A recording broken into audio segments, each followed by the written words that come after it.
వచనంలో, నేను వెలుగెత్తి యెహోవాకు మొరపెడుతున్నాను, నేను ఎలుగెత్తి యెహోవాను బతిమలాడుతున్నాను. ఎలా బతిమలాడుతున్నానంటే బహు వినయముగా ఆయన సన్నిధిలో నేను మొరపెట్టుచున్నాను. ఎలా మొరపెట్టాలి? బహు వినయముగా, బహు వినయముగా నీ సన్నిధానంలో నేను మొరపెట్టుచున్నాను.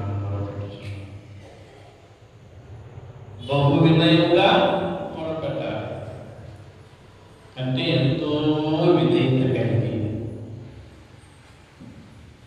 విధేయతను చూపించాలి. దేవుని సన్నిధానంలో బహు విధేయత, దేవునికి లోబడాలి. ఎలా లోబడాలి?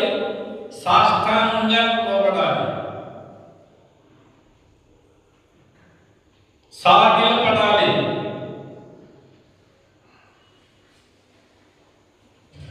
అది దేవుడు త్వరగా వస్తాడు.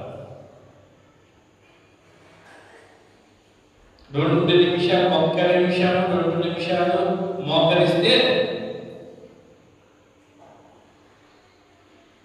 త్వరగా చేతుల కింద పెడతాం. ఏం చేస్తాం? మోకరించి, మనం మోకరిస్తే 1 నిమిషం అంటే 60 సెకండ్లు, 60 సెకండ్లు మోకాళ్ళ మీద నిలబడలేని పరిస్థితి మనది.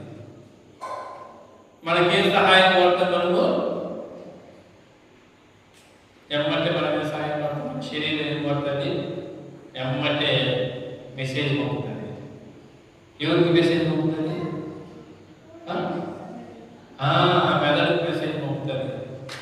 మన మనసుకు మెసేజ్ పంపి, నేను మోకాళ్ళ మీద నిలబడలేకపోతున్నాను, దయచేసి హస్తములను పంపించమంటుంది, మన చేతులను పంపించమంటుంది.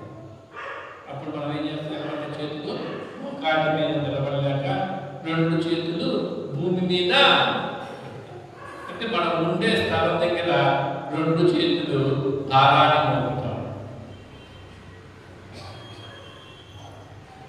ఆయన త్వరగా వస్తాడా? ఆయన త్వరగా